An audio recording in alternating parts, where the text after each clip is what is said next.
All right, welcome to another episode of It's Still Real to Me. Jonathan Zaslow here, of course, Zaslow Show 2.0, along with my pal Joey Levine. As this is this week number four? I believe this is week number 4, episode 5 or 6, 5 now, because we did the bonus. And this is one of those weekends, okay, where we're going to do a bonus episode. This is a big weekend again, all right? Because last weekend, obviously, you had AEW Full Gear, so we did our regular episode of It's Still Real to Me on Saturday. Then we did a reaction show on Sunday. Same thing this weekend. So everyone's super excited. We'll do our regular reaction to the whole week today, right now, and tomorrow. It's going to be tomorrow after the Dolphin game, all right? We're going to break out. It'll be like early evening.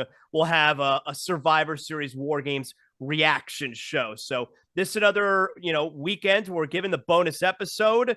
I hope that I sound well enough doing the show today. This is honestly, yesterday was the first day of the week. Yesterday was Friday. Yesterday was the first day of the week that I was out of my bedroom, that I was out of my bed. So I did my show Monday morning, Joey. I didn't feel great, but I did a lot of drinking the night before. So I was like, oh man, I'm so hungover today doing Zaslow Show 2.0. It was not me hungover. It was me on the verge of I'm about to be really sick. And so I couldn't do the show Tuesday or Wednesday.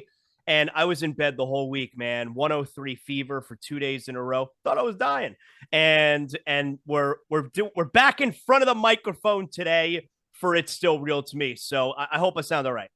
I'll be honest, the way if this is what you sound like after a week of being sick, I feel like last Saturday I sounded sicker than you because I drank the night before and we recorded at 8 a.m. I actually got a text saying, do you have a cold? So, hey, if this is how you sound great. So I think we're good. All right, good. Now, listen. So here's what we're going to do today. We're going to start with SmackDown from last night. But here's the thing. While I know everything that took place on SmackDown last night, I didn't see any of it.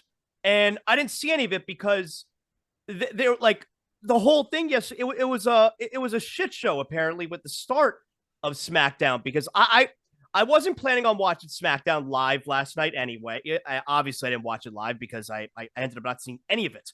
But I'm watching the Heat game and I'm going to go back and I'm going to watch SmackDown afterward like I normally do. And I could roll through it and, I could knock that baby out in just over an hour, skip through the commercials, 2-hour show. But you told me right at the start, hey, are you watching SmackDown? Because you got the Pac-12 that's going over the time and SmackDown's not on. So tell me what took place there last night, man. Because then my next question to you was, okay, well, when SmackDown used to be taped, or if it was a taped show, that's not a big deal. They'll just start it whenever the football's over. But you got a live audience in the arena who thinks the show is starting at 8 o'clock. So, like, what the hell are they going to do? So what happened, man? Yes. So first of all, I like Fox. I understand that because it's the Friday after Thanksgiving, there's not a lot of other stuff on. You're trying to take advantage of the time slot and maybe they put Pac-12 football earlier in the day to maybe take advantage of East Coast people who want to watch Pac-12 football. Fox, no one gives a shit about Pac-12 football on the East Coast. No one cares. Yeah, but they pay so much money. But keep it at the regular time. Keep it at the regular time. I mean, come on. Or move SmackDown to Fox Sports 1. I don't know what was on Fox, but it was poorly done, and I get it. It only ran over 10 minutes.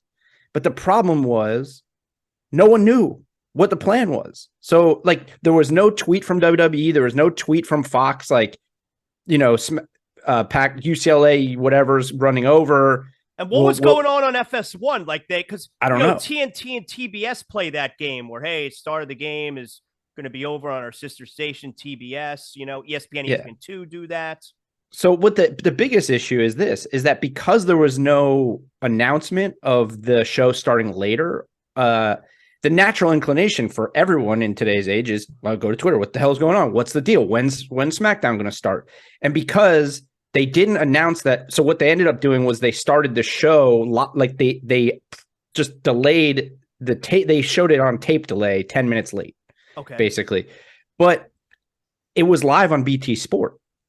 So the show was live. The show is live on BT Sport. So if you went to Twitter at 8:00 trying to figure out when SmackDown going to start, the start of SmackDown got spoiled for you because it was live on BT Sport, and then it didn't start till around 8:10 in the States on Fox. So it was really frustrating because I was texting you. I was like, well, they just gave away the fucking news of the night, one of the biggest returns of the year. And right, you said that to me because something major just happened. Then I'm like, oh man, did Becky Lynch just return? Right. And the only reason I even said that to you is because I thought they didn't say what was going to happen. If I knew it was going to start at 8:10 on a delay, I would have held off. I would have stayed off Twitter and I would have waited to see. But because I just assumed that the show was going to end and they were going to break in like a live show and Cole was going to be like, for those of you joining us from Pac-12 football. It should have came across the screen on Fox during the football game. It should have said SmackDown will start in its entirety at the conclusion of this game. Yeah, they just blew that. And so because of that, I was on Twitter trying to figure out what's going to happen here. That's bad. And that blew the Becky Lynch return for me. Which for me look, too. it was still cool watching it, but it was like, yeah, and there was a lot of rumors this week leading up that this was what was happening. But still, I mean, you want to see it live, you want to see it as it happens. And I didn't see any of SmackDown last night. Look, I know everything that happened. I read everything that happened, but I didn't see any of SmackDown.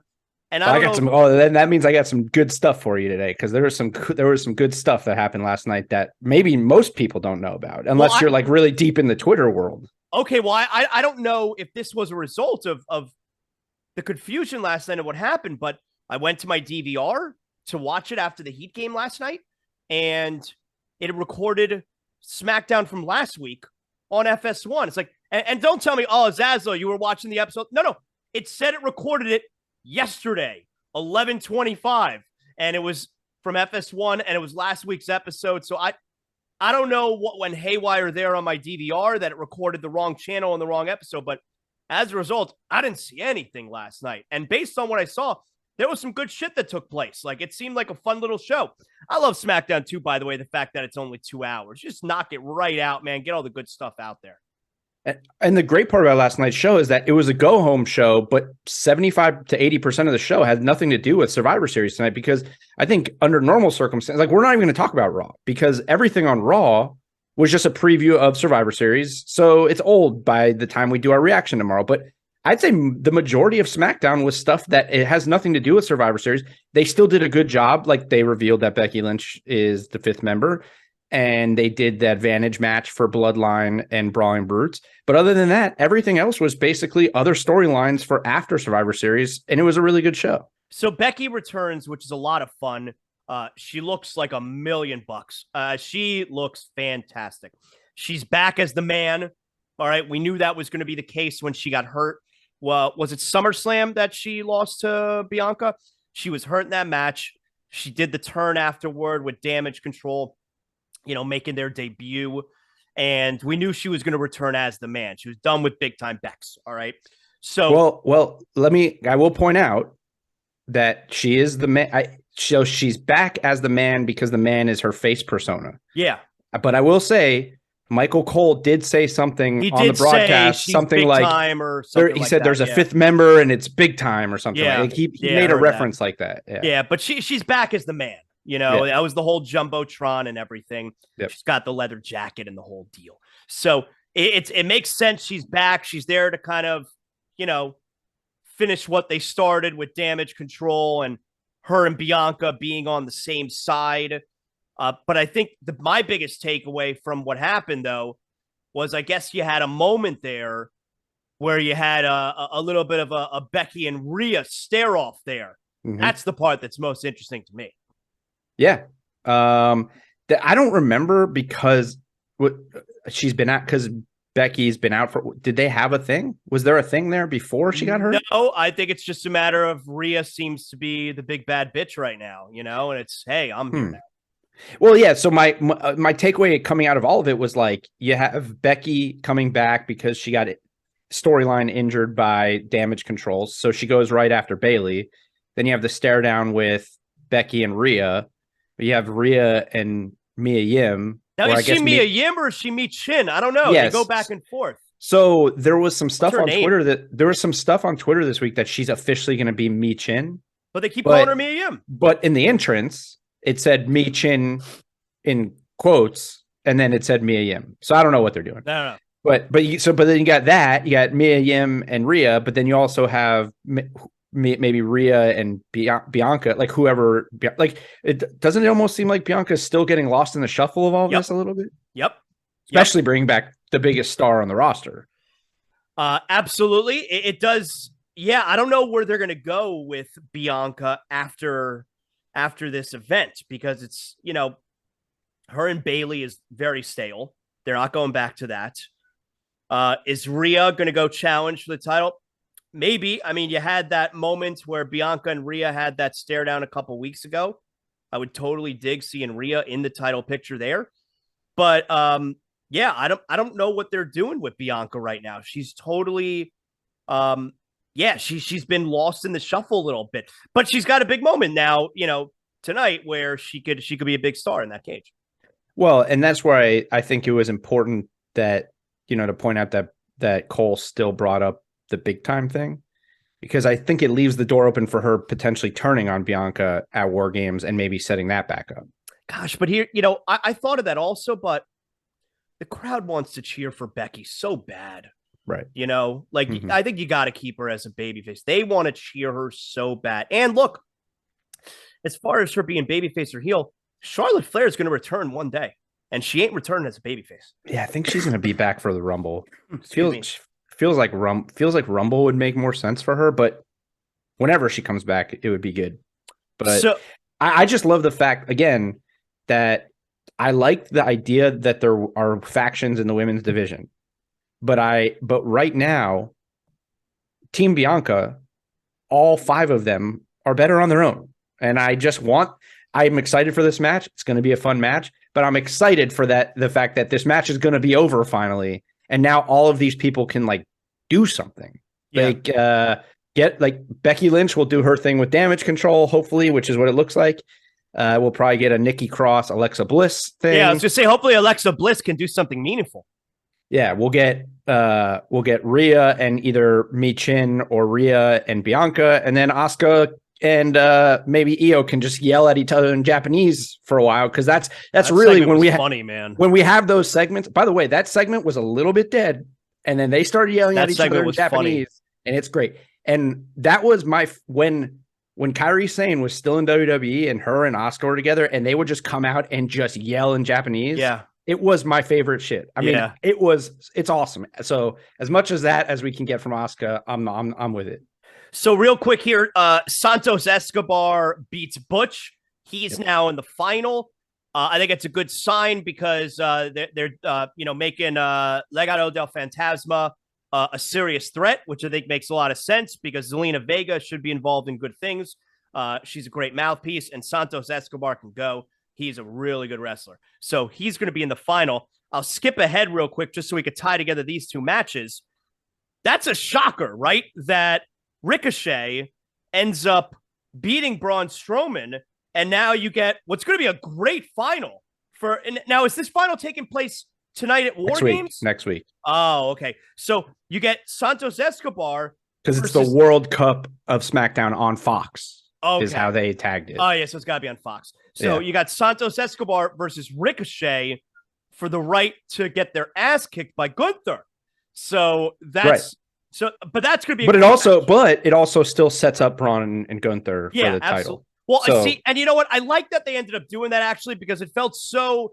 Yes, we know the direction they're going in. It's eventually going to be Braun versus Gunther, but at least doing what they did last night, we all saw it coming. It's going to be Braun versus Gunther, but just not the way that we all thought it was going to go down. So I like that they did that last night. Yeah, and Legado del Fantasma versus Imperium. That's a great little story right there. I mean, you could probably do both simultaneously. You could do Braun so you think Gunther. Santos Escobar wins? I do too. I think Santos Escobar wins. Ricochet. We've seen Ricochet versus Gunther. We've seen it. And Ricochet's he's Ricochet. I mean, there's not a whole lot to him. And this Legado del Fantasma, like I've said numerous times now, I think on this podcast, Santos Escobar and that team is what Andrade should have.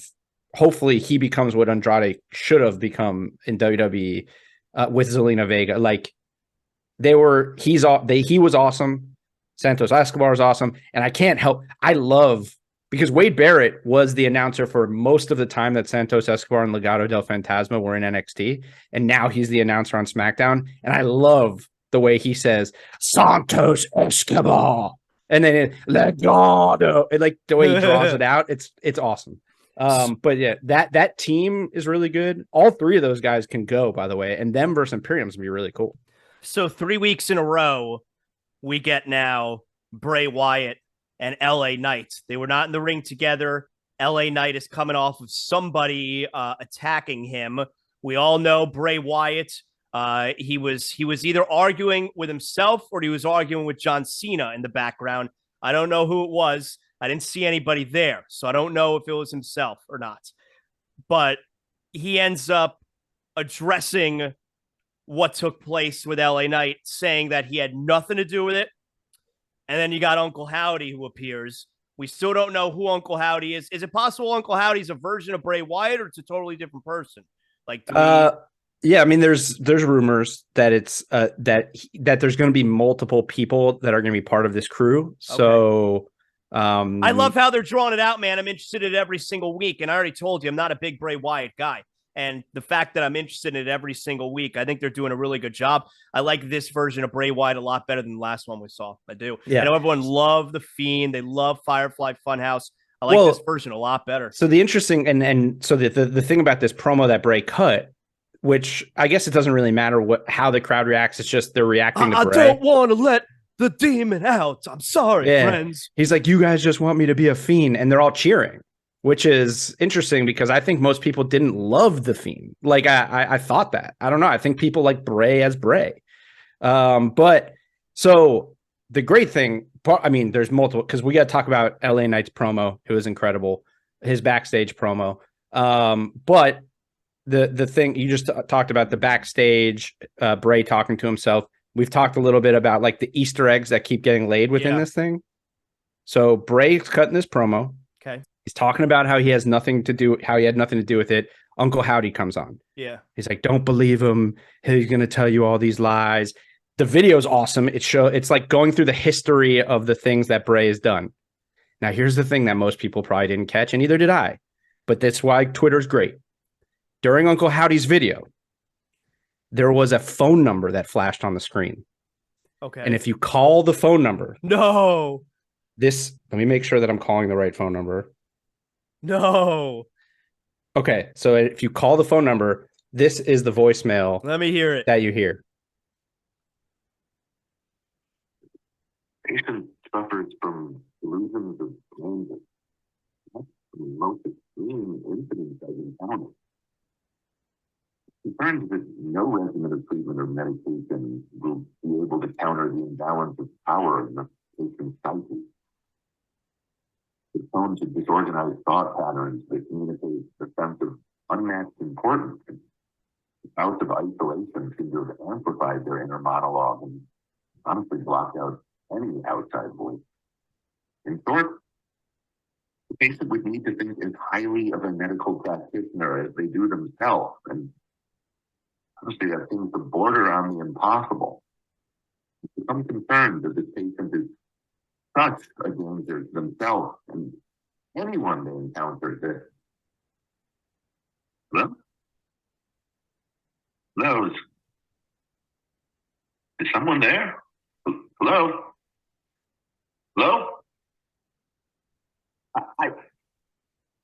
And that's how it ends. So what is that? Who the fuck knows? But it's awesome. What was he talking about? Where it's talking about Bray. He's a danger to himself. He's delusional. He's all like, I'm assuming he's talking about Bray. So is it like a doctor? Yeah, I think. It sounds like it's like a doctor or who knows? It's like a doctor or a psychiatrist or something talking, like reading Bray's diagnosis. And then someone's there at his door and I guess. Yeah. And his throat has been slit. Yeah. Okay. All right. I dig it, man. I like isn't that first of all, the fact that like shout out to all the people who noticed this kind of stuff. I never would have noticed that. Like, yeah, I saw the video clip. I didn't notice a phone number people like clearly must like they must watch these with an eye for like, okay, there's going to be something, so I got to see what it is. But it's incredible because I would have had no idea if I wasn't on Twitter looking at, because Bray was trending. So of course I clicked just to see what people are talking about. And that was one of the first things. That's cool, man. That's good stuff. So is awesome. it possible? And by the way, not the only Easter egg last night. Are we going to see in the Bray tonight? situation? I don't think so. Okay. Well, I don't think so because he has something going on. Unless LA Knight is also involved tonight, I don't think Bray will be involved because he has a thing, right? He has something happening. If he had nothing going on, I would think, okay, maybe they'll have him interject somewhere. But I don't think so. I don't think we see it tonight. Well, was it the biggest story? I don't know. These there were 3 really big things that took place on SmackDown last night. Becky Lynch's return. Yep. Bray Wyatt, Uncle Howdy's situation. And now you got another advancement in the story between Sami Zayn and Kevin Owens. But we went from Bray, right after Bray, we went into LA Knight. Yeah. LA Knight's promo, his promo. Oh, yeah, you wanted to mention LA Knight's promo. His promo. Because if you ain't talking about me, then you're talking about nothing, so let me talk to you. Okay, all right, so let me hear. One of the best lines. I mean, it was just, and he's like, did you enjoy your Thanksgiving? Oh, that's real nice because I didn't, because last week minding my own business, then all of a sudden I'm getting pulled out from a pile of Bray. Isn't it amazing? Isn't it amazing that he was not this character from the get-go? And then she's like, a pile of what? And he's like, I said a pile of trash. And she was like, it sounded like you said a pile of, and he goes, yep, I knew you were on my side. And he's like, because if I was healthy, I'd look at him and I'd say, whose game is it? And he'd look at me and he'd shiver and he'd quiver and he'd say, it's your game, LA Knight. It's so good. It was so damn good. He's incredible. He's awesome. It's amazing that this was not his character when he first came up to the roster. Absurd. It doesn't make any sense. Just absurd. Yeah, you and I are both big fans of LA Knight, man.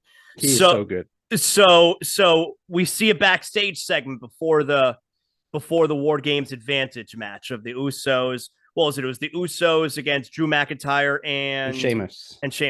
And so Kevin Owens begins to plant the seeds in Sami Zayn's head. You should strike first. They're eventually going to jump you. They're eventually going to turn on you. We all know that. You got Jay who's peeking around the door. He's listening in, and Sami lies to him. Yep. He says, "You speak to anyone?" Sami lies. He did not. And then you get Sami kind of botch the finish of the advantage match, which ends with a stunner from KO and a bro kick. And now you got the Brutes who have the advantage in War Games, which we all know is a really huge deal. Yeah. So, and I think that also means we'll get at least 1 or 2 good backstage segments tonight with the Bloodline, questioning whether Sami's going to be an issue tonight for War Games, right? Yeah, and you're right. That's going to be a storyline from start to finish in the show. And I think we're going to have that moment where it looks like Sami is about to turn on them, but he hits Owens with the chair, and Sami proves himself to the Bloodline. Maybe he even pins Owens. He proves himself to the Bloodline, and it officially sets up, maybe for Royal Rumble, whatever it is, but officially sets up Sami versus Kevin Owens. I think that's where we're headed. Yeah, that makes sense to me. I was thinking about that too. Sami versus KO at Rumble would be cool. It's just too long to wait for WrestleMania. It's you got to do something big for Royal Rumble. So what does that mean? Does that mean between now and then it's Drew and Roman again? No, I think it's Sheamus and Roman. I think we're doing. I think Drew's got a thing to settle with Solo. I think it's Sheamus and Roman's what we're doing. Yeah, that makes sense. Because Sheamus versus Roman it'd be fresh and pretty awesome. I think that's what we're getting. Yeah, that'd be good. Yeah, I like it. I mean, it's all good, and all the Bloodline stuff. It's all good. And I will, again, another Michael Cole thing I'll point out. I don't know if he normally does this, but he did call Jey Uso main event Jey Uso last night. And I haven't heard him call him that in a long time. So all right. I feel like Cole has a tendency to drop those things in there sometimes. And I don't think Cole doesn't mess up often. He doesn't. I feel like the things he says are pretty intentional. So him saying main event Jey Uso was interesting to me. SmackDown was good last night. Tonight's Yep. going to be a really fun show, War Games. I'm going to watch it after the Hurricanes game tonight. Yep. War Games is going to be a lot of fun, man. First ever War Games in WWE. It had been an NXT thing over the last few years. Obviously, you got the women, you got the men, and then you got a bunch of other stuff going on. This could be a really fun show tonight. I'm into it. I do wonder, though, when you buy the tickets for this show, like, which ring do you want to buy the tickets? Like, if you're buying seats up front, right. I always like to buy seats up front. We sit really close when we go. Which ring are you buying your seat? You're like, where are you sitting? That's a tough spot, Anyway. Sorry, go ahead. No, you had. I was going to say, so a couple things from SmackDown just to point out, are you good on SmackDown? I'm good on SmackDown, man. So LA Knight got beat up again backstage. Oh, he did. Yes. And that's why I said there was another Easter egg. LA Knight got beat up again backstage before the end of the show. But as they're coming back from a break, there's a doorway in the background. And if you look, there's a face. But you can't see whose face it is, but there's a face in the background. It looks like maybe Uncle Howdy, but maybe it's someone else. We don't know. All right. But there's a face, and then they kind of pan down, and you see LA Knight is beat up again. So there was that. All right. Sarah Logan's name is now officially Valhalla. That's her name. Oh. Her name is not Sarah Logan. Cole did reference that she was Sarah Logan, but she is now Valhalla. Good. I like that they do that. They don't play us like we're stupid. I like that. There's something with gods or something like that. And then something that Valhalla is where you go after you die. Okay. And, Norse mythology. They're cool, so I'll roll with it for now.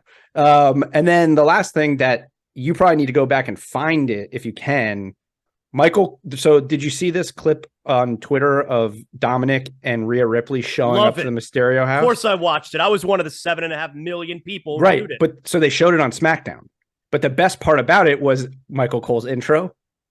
This punk kid and this Rhea Ripley going crazy. Somebody's got to kick her ass. Somebody's got to do something about this punk kid, Dominic Mysterio. It was classic Cole rant about Mysterio and Ripley. You would have loved it. He's such a bad son. Thanksgiving, and he's beating up his dad. He's a terrible son. What a bad son. What a bad son. Although I will say, I'm not sure over the years how I feel like. I know it's fun and the clips are cool, but like this motif that WWE has with home invasions, like they love home invasions. It's a TV PG programming, but we love home invasions on That's ours. Right. That's right. That's right.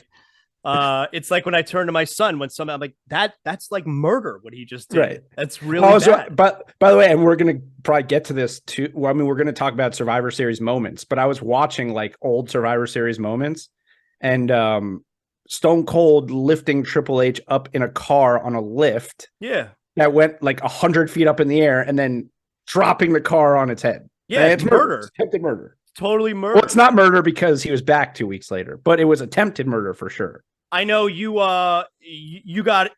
decided to view this week after a long time away. You took in a little bit of NXT. You want to give me a minute on that? Go ahead. Yeah, I've been trying, and this was the first week where I actually got through the full 2 hours. But here, like, quick breakdown. NXT this week, 75 to 80% of the promos sound scripted. They got to let these guys just do their thing. It just sounds like they're reading off a sheet of paper half the time. It's not even Mandy Rose. It sounded like she was reading off a piece of paper. Braun Breaker, it's time to move him up. There's nothing left for him in NXT. He's really good, but he's doing this thing with Apollo Crews now. I don't need to see it. Like Braun Breaker, let's give him his real last name of Steiner and let's move him up. But I think he's really good. They've been teasing this guy's scripts for a while. Yeah, who is that? I saw that on Twitter. Who is that? These weird voicemails where I was like, okay, I actually watched this week because I was like, oh, I think Scripps is debuting and maybe this will be cool. And this guy shows up in like a turkey costume. It was like the gobbledygooker, but he's an actual wrestler. It was Reggie, by the way. Reggie, the former 24/7 champion. And not only that, he's fucking awesome in the ring. He does crazy shit. Apparently, he used to be Cirque du Soleil or something. Okay. He does some wild shit in the ring. Why does he need a turkey mask and like these weird Thanksgiving colors? Why can't he just be Reggie? I'm getting excited over Reggie now, is what you're telling me. But Reggie was good. Like this guy could go. Like he did this weird, like He ducked under a clothesline, but did a kip up at the same time. It was really cool. But he's wearing this stupid outfit and like, it was just like, God, what are we doing? Like, just let him be Reggie or change his name. But why does he have to wear this stupid mask? What was his name? Scripps? Scripps with a Y. Scrypts. And he does this when he doesn't move, like he's writing a note. Is he a doctor? No, he's like a poet, because the whole thing, he's been leaving these like poems on voicemails or something, and that's been the tease. And then he's writing a script, like a prescription. He's writing a script. Yeah, and then after he wrote, it could be maybe he is the doctor. I didn't think of it that way, but then he leaves a note on the guy after he beat him. He just leaves like a note on the guy. Okay. I don't know. The gimmick could be fun, but the outfit was horrendous. I was like, what? I thought it was a joke. I was like, what's going on here? Shout out to Grayson Waller, because as much as this show is all like, it sounds like everyone's scripted, he's one of the guys on there that's just doing his own thing. And I think he's going to be awesome, whatever he does. And I'll tell you what I did see, a clip that I did see from NXT. Maybe it closed out the show. Dominic Dijakovic looking like American Badass Undertaker. He looked awesome. Wearing the fucking Mac from No It's Always Sunny in Philadelphia duster with no shirt under it, looking like a complete badass. Like, he was looking like American Badass Undertaker. This guy is, I can get behind this guy. Yeah, that was the last thing I had, which was, if you've been watching NXT for a long time and you remember Dominic, he's going by Dijak. He's just Dijak. Okay.